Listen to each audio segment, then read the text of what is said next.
Are Indian men and women really sexually repressed? Loneliness for Indians is very big, which is where the mental health epidemic comes in.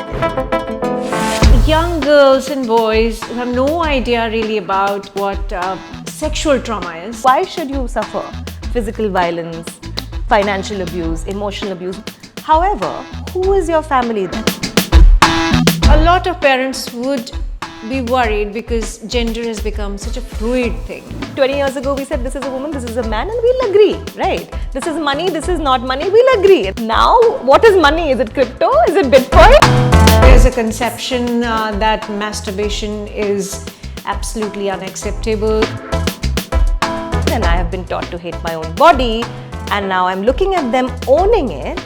That's threatening to me. Perhaps our family structures are breaking down. The plates are moving right now. The earthquake hasn't reached. Once the earthquake reaches, that's going to be big. Hello, this is Aarti Tikoo, and you're watching the New Indians Off Limits, where we discuss the issues which are off limits from the dominant public discourse. And today we have with us Dr. Neha Bhat, a sex and trauma therapist, and she also is an upcoming author who has written a book on sex and trauma, and this book is going to be published very soon. Welcome to Off Limits, Neha. Thank you, Aarti. Nice to be here. Nice to see you. I want to really get into the mind of a therapist who deals with people coming to her asking about their relationships, their heartbreaks, and the most important question today, I think, for the youngsters, for people who are falling in and out of love. First question. Sure. What is love? How do you differentiate between love and lust? You put me on the hot seat and you're asking me all the hot questions just to start. Aarti, such an interesting time to ask this question, as there are so many transitions happening politically, personally, culturally in India right now. And so I think this question about what is love within the context of marriage, outside of marriage, dating age, sex, right age to have sex, consent, all of these questions are just hot as ever right now. So this question couldn't come at a more relevant time. And I'll just start off by saying that in sex therapy, a lot of my work is to normalize the cultural context where someone is coming from. So if you were to ask me that question, I would go very deep with you within the context of therapy and understand why you're asking me that versus provide you a cookie cutter answer like love is, 2 bits of coffee, like at an art show, or love is, life after divorce. Whatever these things are, I think they've been very dry for general public until now. So, but let me interrupt you here. How do you bridge this gap where a few generations, 2 or 3 generations, have led a very prudish kind of life, where there were clear demarcations, there were lines which you did not cross, and then there's a generation which is experimenting, exploring, and coming out in so many ways, in so many dimensions. How do you bridge this gap? Yeah, so I bridge it, I help people bridge it by saying this exact thing we spoke about. Do you know someone in your friends group who is this XYZ? Even this question, it's a very powerful question if we slow down and just actually really embody that question. Do I know someone in my context who has performed this thing that my daughter is performing now? And I'm judging my daughter as bad because she's lesbian or something, just an example, that she's lesbian, and I'm saying, I haven't lived that way because I am XYZ. Now, I in family therapy, which is part of sex therapy, we sit across the table, mother, daughter, and there's a therapist right there, and we say, okay, mom, what would help you feel less like this is some performance of othering? So in simple language, how can we include your daughter's, choices? So then mom has to think, okay, when I went to Catholic school in Mangalore, I'm talking about a very South Indian mother who maybe went to a Catholic school, and I'm not talking against a specific religion, I'm saying colonization and the impact. The nun told me that it would be a sin to, sleep with a woman. Okay, great. So mother goes, okay, this is my conditioning. She tells daughter, okay, this is the way that I've been brought up. Now this is hard for me to see that my daughter does not have this conditioning because it's threatening me. And daughter, instead of rejecting that, right, and saying mother is such an arrogant, XYZ person, I hate my mother. Instead of that, can I ask the daughter to say, like, in your life, in what ways do you reject something that's threatening to you? So that conversation, when it happens in the presence of a third party, Aarti, for a long period of time, with play and art, creativity, as the focus, it is life changing.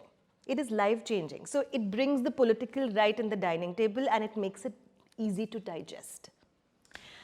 Now let me come to the core question. Is it really healthy mentally, emotionally, physically to enter into several relationships? If I were my mother's generation, she would ask a very different question. She would say, is it even healthy to enter into a relationship before marriage? Or, is it really healthy? Because there is a point of view that the more you experiment, the more you explore, and the more you enter into several relationships casually, it traumatizes you in the end. Immaturity is traumatic.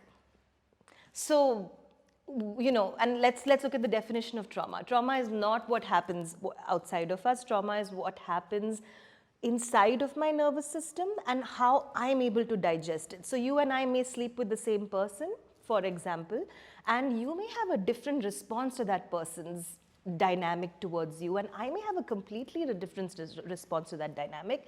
And if I'm traumatized, that's on me and that person to resolve for me because they were part of my equation and dynamic. Now, this is such an advanced way to think in some way, right? But on the other hand, if you look at dharma, it is not that advanced. So there's a lot of wisdom in some of these ideas we have already in our system, how to balance multiple relationships. Can we do it openly? Can we do it while keeping the generations also tally?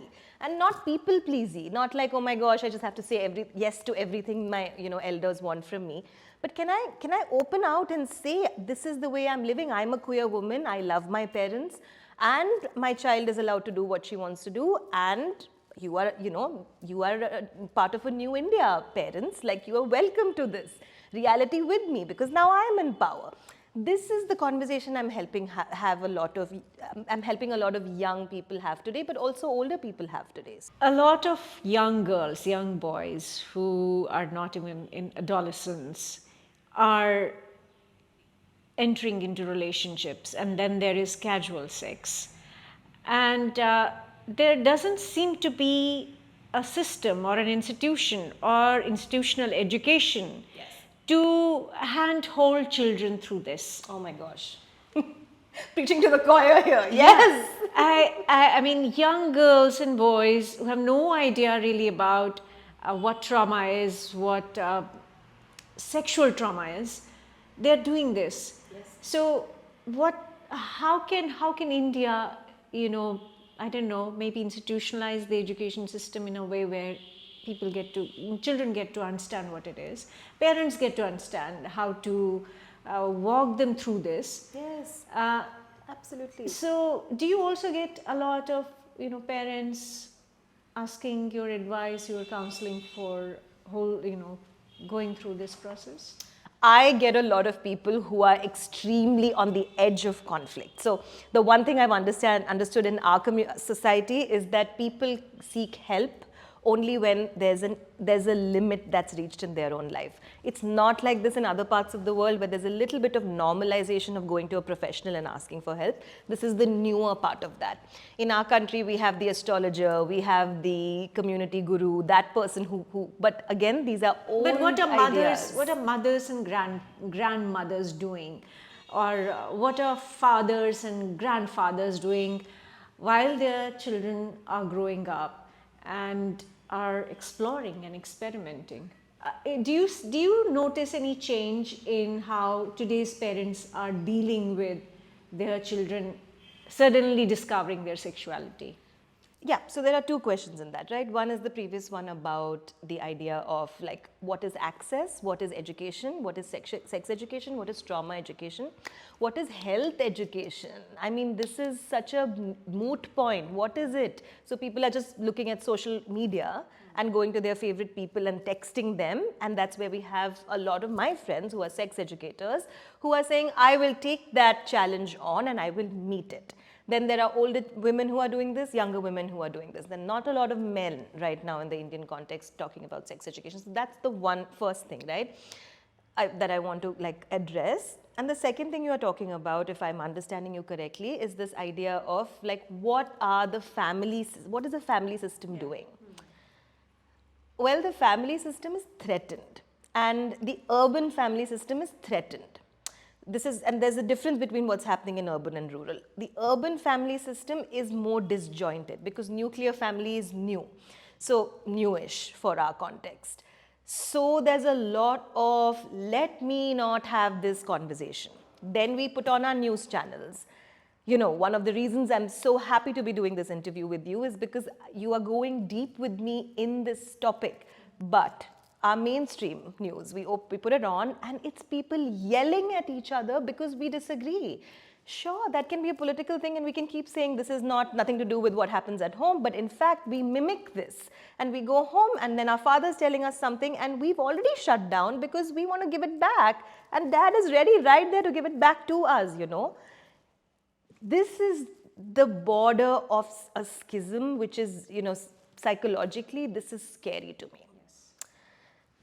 And I don't think the younger generation, Gen Zs and the next one is really okay with this at all, in the sense that they're not even conditioned to keep it in. We are conditioned, the millennials, the Gen X, all of those, you know, they're conditioned to keep it in a bit and say, let me please you and I'll just do what I want on the side. That schism is becoming more and more deep, where people are like, I will not do what I want on the side. I want my mother to accept me.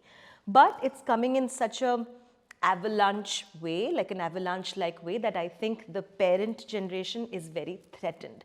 So some very wise people have taken this on individually and they're providing lactation classes, they're providing sex therapy, like lessons, you know, not trained people, but just learning from Google and offering it to their communities.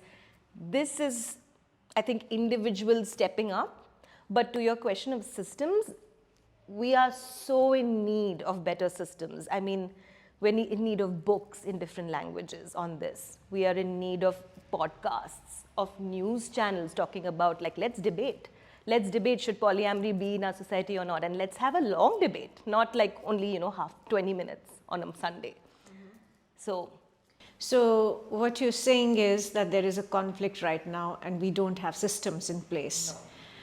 No. Now, you said there's a difference between what's happening in urban India and rural India.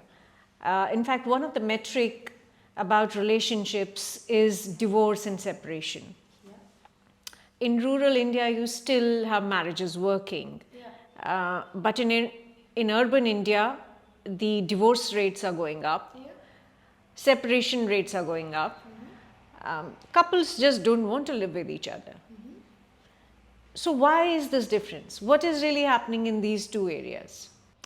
The rural system is more challenged by separation because in that sense, like, one member of the community is going out to the city, like let's say Delhi, people are coming from neighboring villages and areas outside of Delhi to work. So the rural person who comes to urban India to work is more of a loner, whether it's a man or a woman, or a trans person. And the old system of coming back home and choosing somebody in your village is still quite intact. So that is sort of acting like a protection, right, in some way. But it is also deepening the schism. So the schism is still there. It's just a different kind of schism, you know. This is more like, okay, I have somebody home, I'll go home and take care of that person and I'll do whatever I want in the city, or I'll be lonely. In the urban population, there's a little more access to cultural shift in a big way, because everyone right now is looking at another country's system and saying, I want that. So there's a lot more permission. But Aarti, the permission isn't, like we said earlier, it's not landing anywhere. There's nothing to hold it. So it's individuals saying, I will do what I want. Now I have to do it my way. Otherwise, I'm not willing to be stuck here.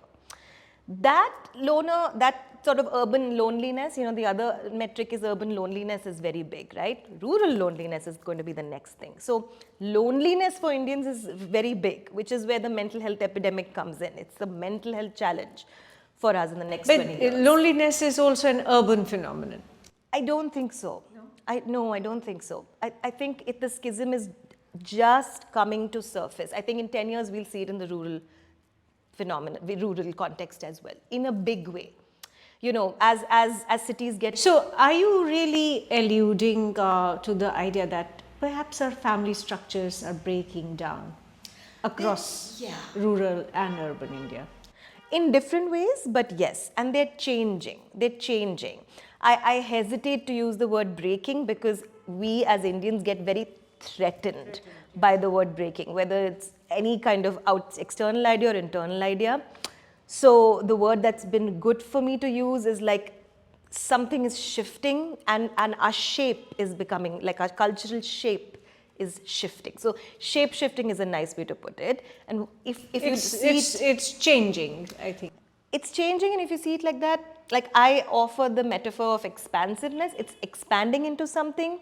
So if you're an urban person and you are choosing divorce, great. If it's coming from like abuse in the family, you shouldn't stay, right? Why should you suffer physical violence, financial abuse, emotional abuse? Why should you?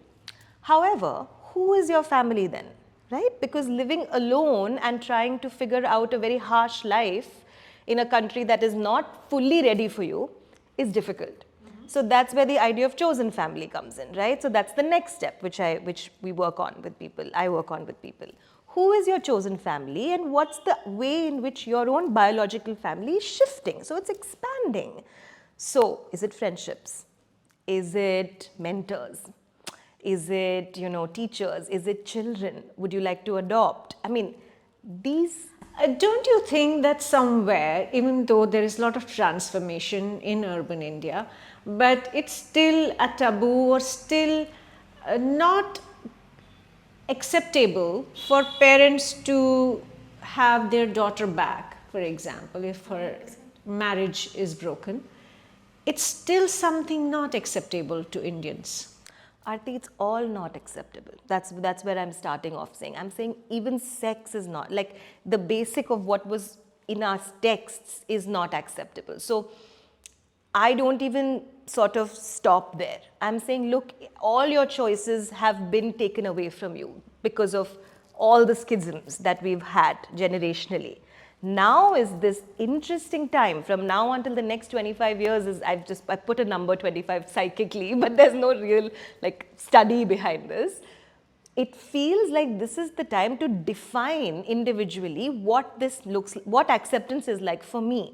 If I can do that, right? If I do that for myself, I'm going to be able to sit with my mother across the table, even if she doesn't accept queerness, and I'm going to have compassion for that threat. I'm not going to want to move away from that because it's hurting me. That is the inner work process. Mm-hmm. But you see, some parents would be concerned because now gender, or you can say that maybe this is the more evolved, more advanced knowledge system we have. Yeah. I don't know. I'm not particularly aware what the expertise is on this issue, but a lot of parents would be worried because gender has become such a fluid thing. Somebody who was straight is suddenly not straight, and somebody who was homosexual is now bisexual. There's so much fluidity in gender, and parents would be concerned. Because this transformation of gender, or this discovery, rediscovery, or you can say reinterpretation of your own sexuality is itself a very traumatic issue. So how do you think Indian parents should prepare themselves for such a thing? And to begin with, is gender fluidity a really scientific thing, or do you think it's has a lot to do with emotions? I don't know how to really phrase this question. Science changes as culture changes as well, and those both are in hand. 25 years ago, it was not even, people were not even looking at brain research to look at what is really happening inside of trauma, right? I'm going to go into a little bit of a tangent, so allow me that, just because I think cyclically, and so many things are connected to this one thing. So see, 25 years ago, it was seen as trauma as one thing, that somebody hit you at 3 and that because of that, you hit someone at 40. It was a very binary idea. Because of feminist psychology in the West and the East, it's become more fluid, where the idea of trauma has become more cultural and systemic, that I could be traumatized as a woman. So my gender identity is also causing me trauma every day. It's not only what happened at 3, it's also what happened at 16. It's also somebody saying hot and sexy to me on the road when I'm just reading my book, or I'm just thinking about, my meeting, and somebody's attacking me. That's also trauma because of my body. So this fluidity has happened in all sections in some way, in all sections of thought. Science and spirituality are coming more close together, religion and art, science is, as you said, a little advanced, but it is happening. So science research has also become more funded in this dimension of looking at what is really gender. Is it something that when the baby comes out and the doctor says, because I see a vulva, it's female, because I see a penis, it's male? Is it that simple? So then this research basically said, let's use the word gender assigned then at birth, and let's allow the individual to see, like just figure it out, because research said at that time, this is, we can put statistics out there as well, this is all scientific, that there is queer research, that there is a harm that we are causing to ourselves by becoming so rigid about who is a man and who is a woman. Because when we become rigid, then we only think from that one idea of what womanhood will allow me or masculinity will allow me, and I'm not looking at the reality of today's time, which is that maybe there needs to be 2 breadwinners. Maybe woman making more than a man is not that big a problem. Maybe 2 women in a relationship can sustain themselves, if they like that, way better than who that woman was with that man where she was not satisfied. So this has become more permissible. Is it threatening? I mean, in terms of science, is it threatening? Superbly. I mean, superbly so. This is because it threatens my sense of self, right? It threatens, if I'm attached to myself as woman and Neha looking beautiful because she has a certain organ attached to herself, she's going to feel incredibly threatened when it becomes more fluid and Neha is now okay identifying as trans or man, or going to a bathroom and seeing, men coming, cis men or male identifying people there. I'm going to feel like this is an attack on me. So there's a little bit of this war, I like to call it, between personalizing something and depersonalizing something. And I think that's why it's so confusing right now, where people are like, what is the truth? Should I take it personally? Should I not take it personally? A lot of students in universities and colleges of India today now introduce themselves as pronouns. Yeah. He, she, it, blah, blah, blah. And to me, it's still somewhat understandable, but not relatable. But to our parents' generation, it is not understandable at all. Now, with so much research and so much focus on sexuality, on gender, and you see these conversations happening everywhere in the social media sphere. You'll see it in even the mainstream media. You'll see it in colleges, campuses, universities, even schools now. What you called epidemic, or I would say, or avalanche, I think it's like a tsunami of seriously, the word that comes to mind is that nothing is objective, nothing is universally true, and it's all subjective. and what we call postmodernism. And therefore, this table is not a table, this chair is not a chair. You are Neha, but not a woman. I am a woman, but not Aarti. So, all these subjective ways of looking at reality will confuse the hell out of the world. Don't you agree? I agree, Aarti. I agree with the thesis, and I keep going back to the past where it is not like any objective truth has been settled in one way or the other. We've made a decision. 20 years ago, we said this is a woman, this is a man, and we'll agree, right? This is money, this is not money, we'll agree. And this is the rate of a rupee, this is the rate of a dollar, and we'll agree. Now, what is money? Is it crypto? Is it Bitcoin? Is it a gold biscuit? Even that. So absolutely, it is confusing, and like we can't help it, right? Like I'm saying, it's the moving bus. The world is a moving bus, and it's on the next stop, and this is the next stop. So if this is the next stop, we have to decide, like, are we getting down and are we interested in the landscape, or are we going to sit in the bus and just feel threatened, like, oh my God, the destination is here. What should I do? What should I do? Which is the mental health epidemic part of stuff, you know. People don't know. And I'm not laughing. I just want to be clear, like, to whoever's listening and watching, that not laughing out of non-compassion for the threat. I'm saying the threat is the voice of reason within you to reckon with yourself about who are you, what are your values. And in fact, if at the end of the day you decide a subjective truth is what is meaningful to me, please do that. Please do that, right? You want a husband and wife within your family, and you want the man to make more and you want the wife to make less, you as in one ecosystem of people, fine. That's great. However, don't expect that because you believe that and you are not comfortable discussing anything outside of that line, that everyone is going to be like that, because that bus has moved from that destination. Fair enough. And let me take you back to what you said earlier, that everybody, at least in urban India, is looking towards the West. Yeah. And we want to be the West. We want to imitate them. We want to have their life. We want to have their lifestyle. We want to have their template of what is true and what is not true.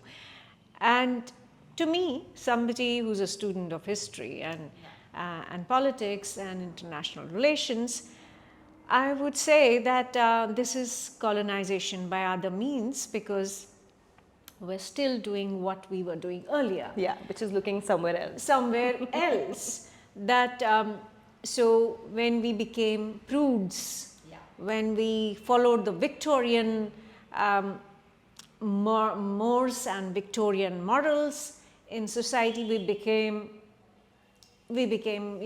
totally introverts. And we started hiding what you were, earlier narrating, that sex, intimacy, which probably was not a big deal at one point of time, but all of it became a taboo. All of it was like a no-go zone. Yeah. And therefore, the colonized template became our own. Exactly. And now that a phase came where we are trying to decolonize, but then the template that we really still are looking at is someone else's, is the Western template. Yes. So how does this society, which is in a transformational mode, come out of that? How do parents and children as well, the college going athletes, the university going athletes, try to understand that this is colonization by other means? This is still not who they originally have been. I like to think of puking as an idea, and the symbol of, like, if I've eaten too much because someone has starved me and I'm hungry for 3 days, and then I eat a meal and I eat 3 meals, there's going to be a point in my body where I'm going to puke it. Right now, it's vomiting. I think we are vomiting, right? And this is why I say 25 years, because it's going to take the system that much to purge. for it to understand who it is outside of that need, that thought that those 3 meals will give me, because it was so hungry earlier. You know, there's an imbalance. So that imbalance has to, I am very interested in nature and nature's time versus man's, woman's time. So I think naturally there will be a point, but we are not there yet. And I'll answer you more practically in a bit. I just go esoteric first. That's how I think. So naturally there's a movement happening. Secondly, this is my favorite topic because, to your point, a lot of clients will come to me today with the idea of polyamory, right? It's the new buzzword. Polyamory is an ancient practice within tribals in India. It is an ancient practice. There is an entire system where the woman decides her partner and she puts a slipper outside of the door and she says, today I'm going to choose this person because and by the way, it's for women between 14 to 16 during puberty, because that tribe believes, Indian tribe believes, you have to explore during this time when your hormones are the highest, when you are most fertile for whatever reason, and you allow your body to go through its natural desire, and then you settle on a partner or 2 partners. In fact, polyamory is natural in that culture. There are tribes in Western Africa, South Africa, East Africa, also very, very polyamorous and open in this way, right? Now, if we think of what's happening today, that's not the conversation today. Today, the conversation is exactly what you said. I saw this American TV show. In that TV show, you know, someone went to a music festival, did, you know, a certain kind of drug, acid or whichever drug that is, puked, like vomited out their repression, right? And then found someone and said, this is the person I'm going to sleep with and my partner has to be okay with it. And then that person, you know, is in sex therapy, which I'm like, great, good job that you're willing to confront now. Excellent. You should not just sit there in your house and expect this to magically go away. You should seek help. But once you're in therapy or inner work practices, now you have to reckon with yourself and look that this idea is not sustainable. Your partner isn't just entitled to be, you're not entitled to be okay with something, to make your partner be okay with something because you saw this in some other realm and because you are repressed. So it's this perpetrator survivor thing, you know. I have survived something so horrible that I'm going to now perpetrate harm on others. I am repressed sexually, so now I'm going to harm sexually. I'm going to go overboard. It's almost, I'm not justifying it, I'm saying it's a natural momentum of doing too less and now doing too much. So our job as parents, as teachers, as students, as children, as therapists, as interviewers, as journalists, I think is to really help people like look at a certain cultural context, I think our own first, and try to first give a kind of containment. And I think conversation is the first kind of containment, you know. Okay, great, you did this thing. Can we talk about this thing? So parents doing that at home, friends doing that for each other. Can we not avoid that thing that you did? Because avoidance has become, that's all the old colonial thing, right? I hate myself. Why did I do this thing? Because, you know, that Britisher told me to do this thing and I have to do it, like hair. Right? Like I think I'm ugly because I have curly hair or something. I mean, it's so crazy, but I'm going to hate myself for it. So hate is a kind of avoidance. Can I say, don't like my curly hair. This is the way curly hair has been like used against me. Can we go to the next level now, which is what lies beyond the trauma? That is a more intangible space that will come in some time. And I think what parents can do, parents specifically can do and teachers can do is prepare, help children make mistakes and address those mistakes as they are happening and say that I am ready for this conversation about inner work with you, which is that repair it, clean the puke. It doesn't just get to sit there and stink. Do your work.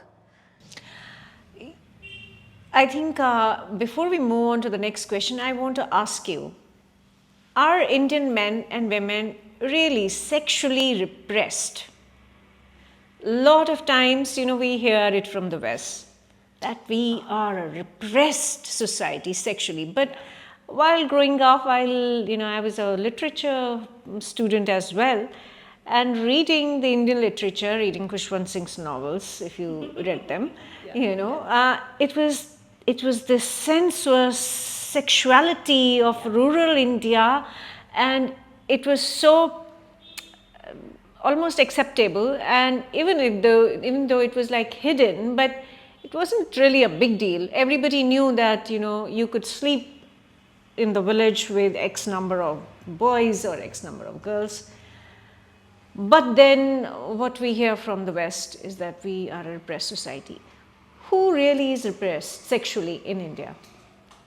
I think urban isolation, people who are experiencing urban isolation are repressed in terms of touch. And so this is where I think I'll put my sex therapist hat.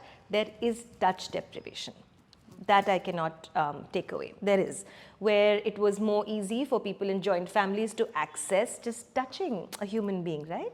Touching my grandmother, touching my grandfather. That is also part of sensuality and sexuality. Doesn't have to be erotic. Sexuality is not always erotic. Sexuality is a sense of power. It's control over my nervous system, who I am. That is sexuality. One can be asexual and have a thriving sexuality. Okay, I like that. Okay. One doesn't have to have sex to actually be sexual. Like one is in control of oneself, one is feeling good, one is feeling powerful.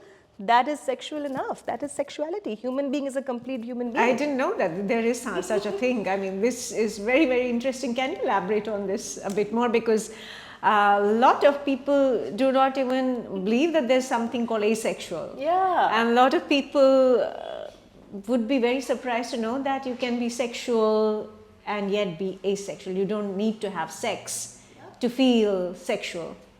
Aarti, this is where the ruptures are so deep, right? Away from who a human being is. A human being is a complete individual between the age of 0 and 18. That's the completion cycle, biologically. In that cycle, if the human being doesn't get certain XYZ, trauma, mother, it'll impact the human being's emotional, physical system for sure, absolutely. But that doesn't mean that the human being is some missing part who has to find another part to complete it. That's actually such a ruptured way, that I think colonization and other things before that, religion, so many things have really broken that idea for your human being apart, where you hate your own self, you hate your own hand. Talking about masturbation, like you hate your own body, right? You're taught to hate your own body because somehow you're taught to believe that I can't complete that for myself. I have to get it from somebody outside. If I don't, there's something wrong with me. So there's a conception that masturbation is absolutely unacceptable, it's unhealthy. A lot of people believe that if you masturbate yourself, it is sin. And in fact, some actresses who've done some masturbation scenes, they're always trolled. Yes. So where is this coming from? It's coming from a conditioning of hatred. It's the same thing with hair. If I've been taught to hate my curly hair, I am not going to one day suddenly decide I'm beautiful because I have curly hair. I'm going to hate it. I'm going to look at others who are openly flaunting their curly hair and be threatened by them, right? So I'm going to troll you because your hair is open and you look great, you look confident, right? I'm going to be like, how dare you do that? I'm feeling shame. Right? About my hair. This is an example, not feeling shame right now.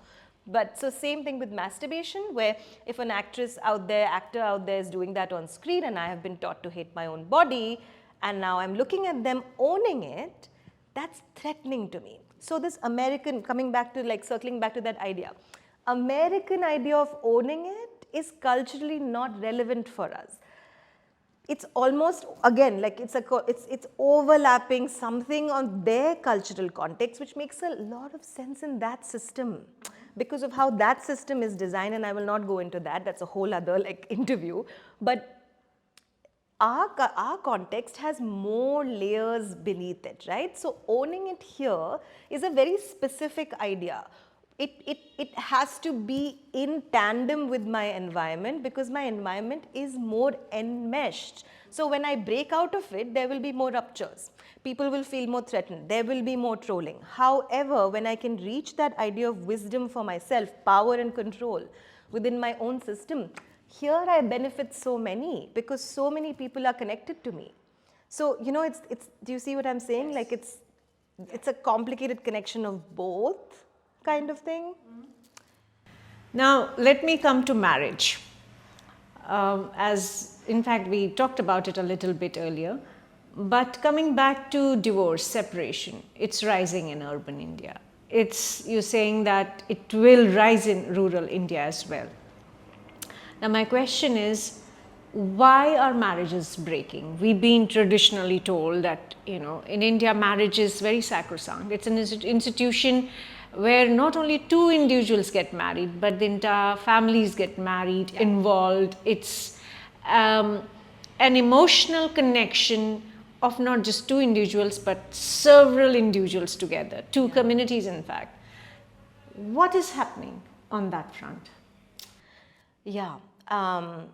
I think people are realizing that power has, again coming to the same words, repressed. Power has been repressed, not sexuality necessarily, but my power, my sense of agency, my sense of space, my sense of how much am I allowed to carry myself even on the street without somebody looking at me and going to my joint family system and telling them.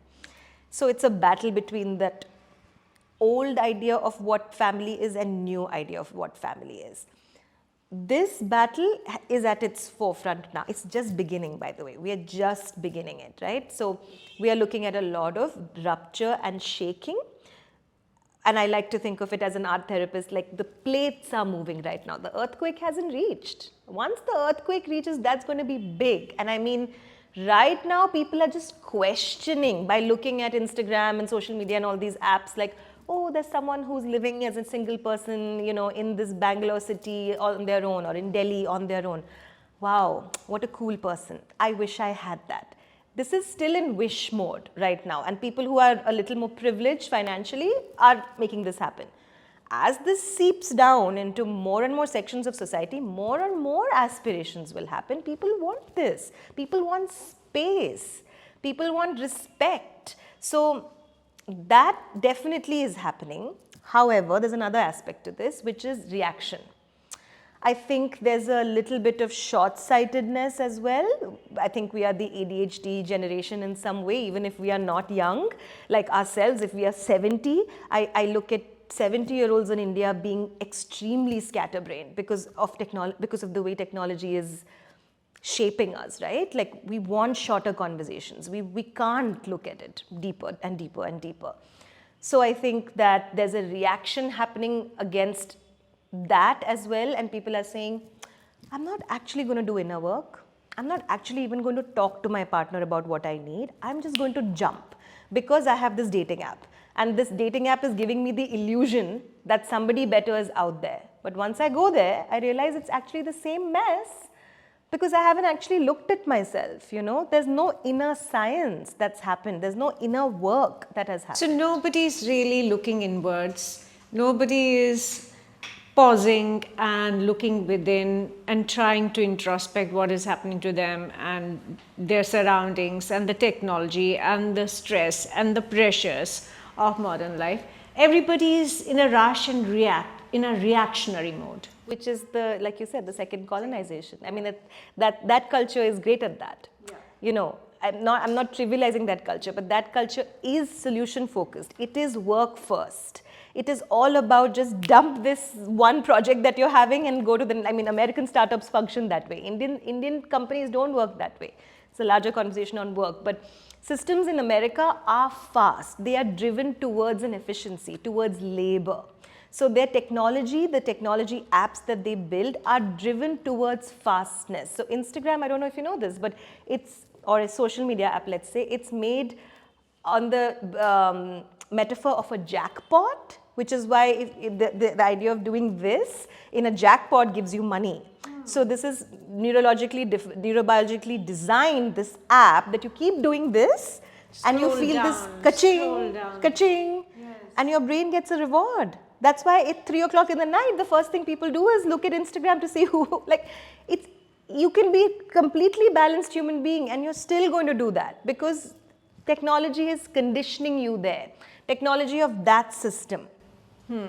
So, so that is the impact. There's a reactionary, we have become more reactionary.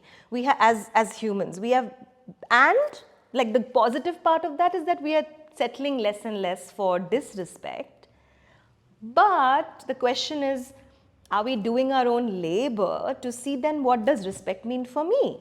What do I want to give to my children? What do I want to give, can I just keep jumping? Is this one person living in an urban city, that's the Indian cultural idea? Is that where we are headed? Because that's a lot of urban isolation. And I don't think that's healthy. A lot of marriages are failing because of infidelity. There was a generation where women would be okay with men, having extramarital relationships.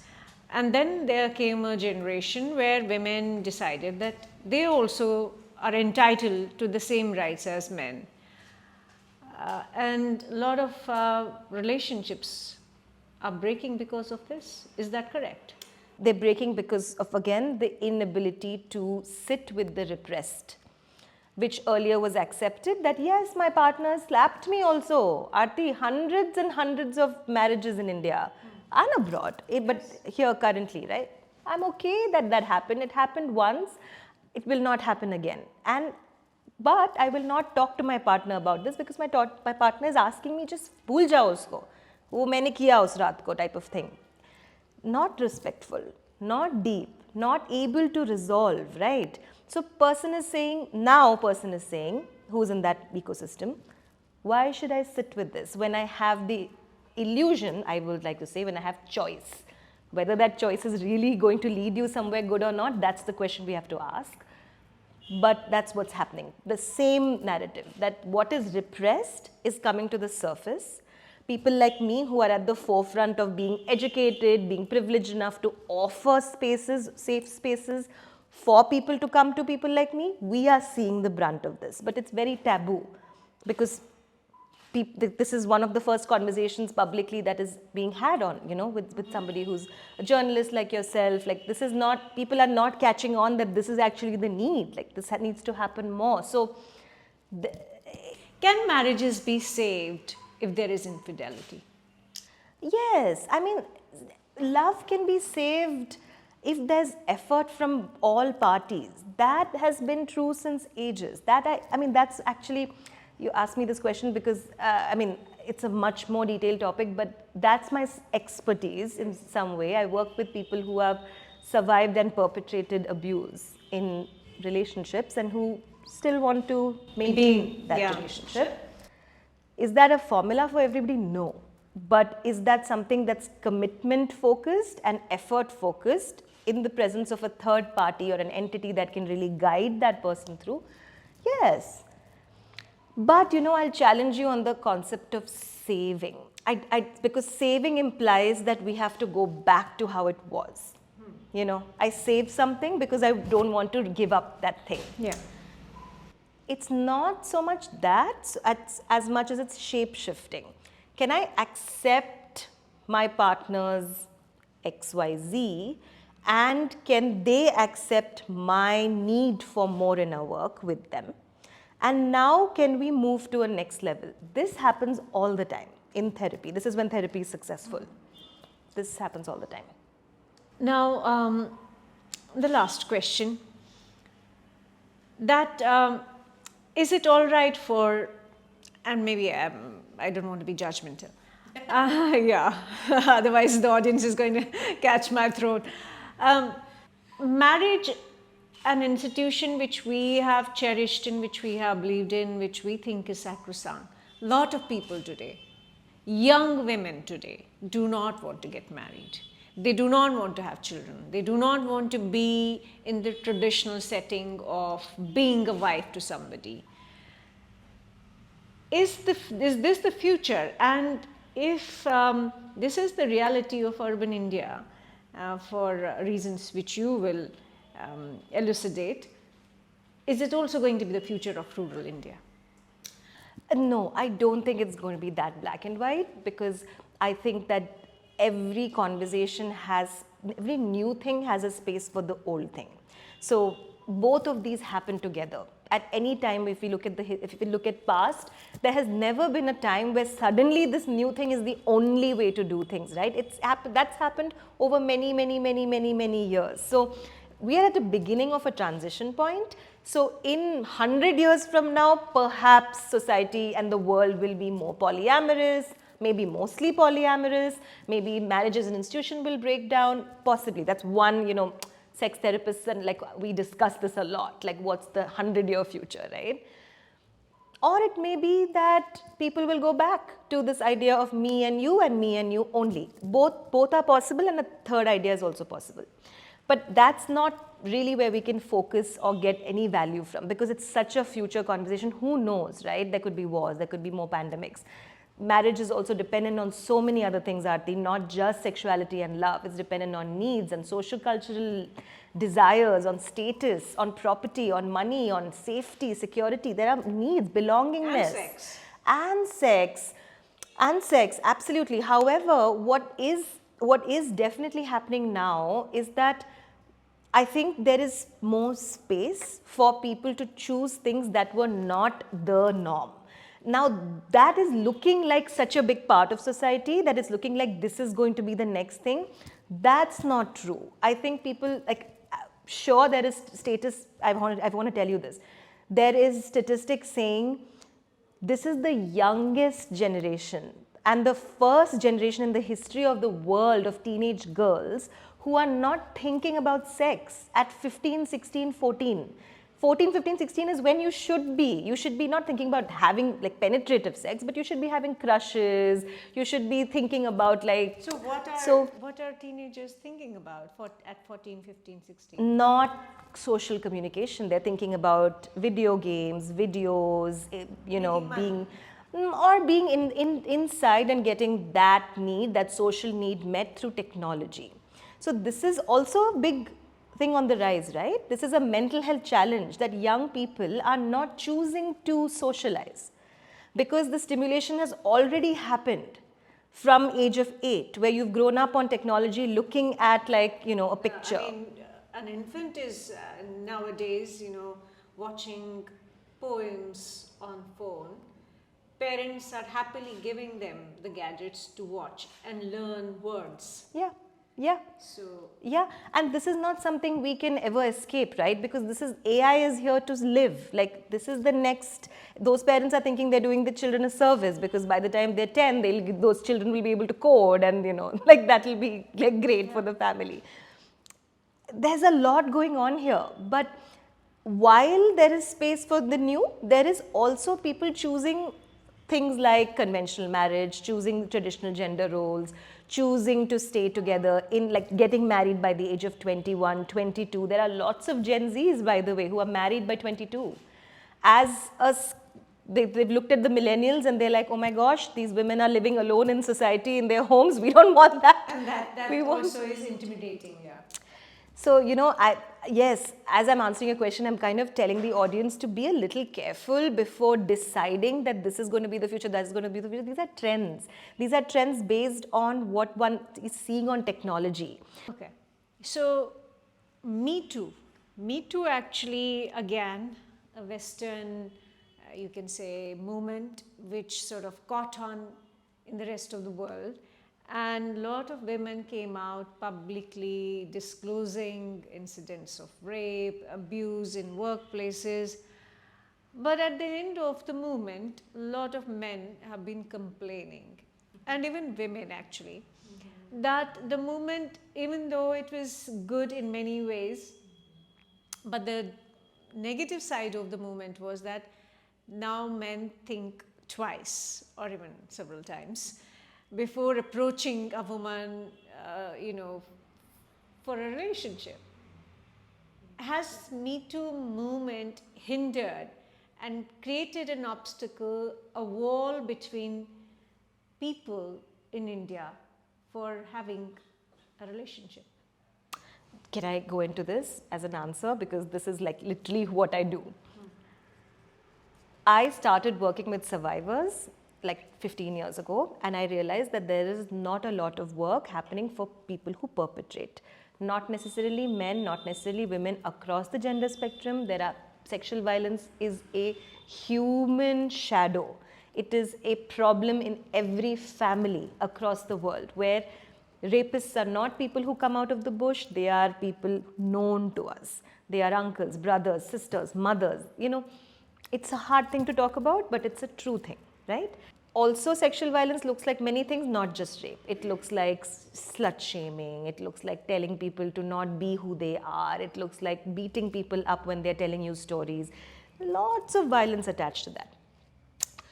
When I moved from the survivor end of things, Aarti, to perpetrator ends of things, I got a lot of pushback from the therapist community itself, saying, why are you helping this population when you should be helping the survivor population? There are hardly any people believing the survivors. Why are you helping the perpetrators? And my mind was like so confused, because I said, if we don't address the root cause, how are we ever going to stop this, right? What's the point in putting band-aids? And great, survivors need a lot of support. Other people can do that. If I'm doing this, support me.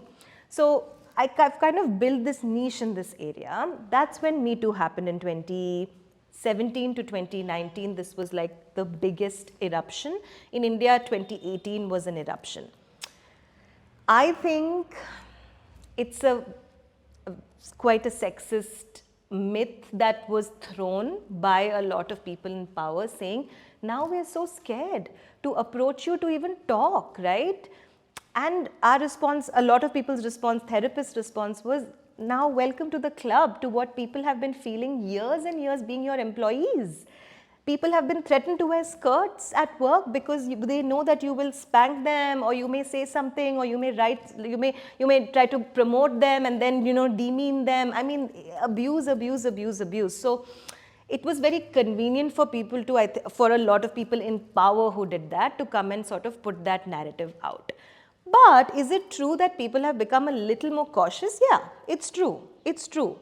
Is it stopping sexual intimacy? Not at all. In fact, not at all. Okay. In fact, Aarti, I think it has liberated the conversation so much more, where young girls will come and tell me in my sex therapy offices, I felt so nice that he asked me, can I hug you? Can I kiss you? My boyfriend or my partner, my husband or whatever. And I'll say, what felt good about that? And they said, to consider me not just as an object that is there for him, but somebody who is equally there in it and who actually causing pleasure also, like who's in charge of her pleasure. That kind of training, what is the rupture I'm talking about, when mothers have taught girls to hate their bodies and all of that. People heal in relationships. So asking and actually being okay with these things for men, when the men who are doing that, I have to tell you, they're having a lot of sex. They're having good sex, these men. Because women and women, and women, but I'm talking about the people in power, the gender that was in power. Okay. There's a lot of sensitivity, like men who are being sensitive are in high demand. Well, this is such a fascinating conversation, and I wouldn't really like to end this, but I think we will leave some issues for the next time, and perhaps by that time your book would have come out, and we will have a bigger conversation on the intricate complexities of relationships. That sounds good. It was a pleasure talking to you. Thank you. Thank you.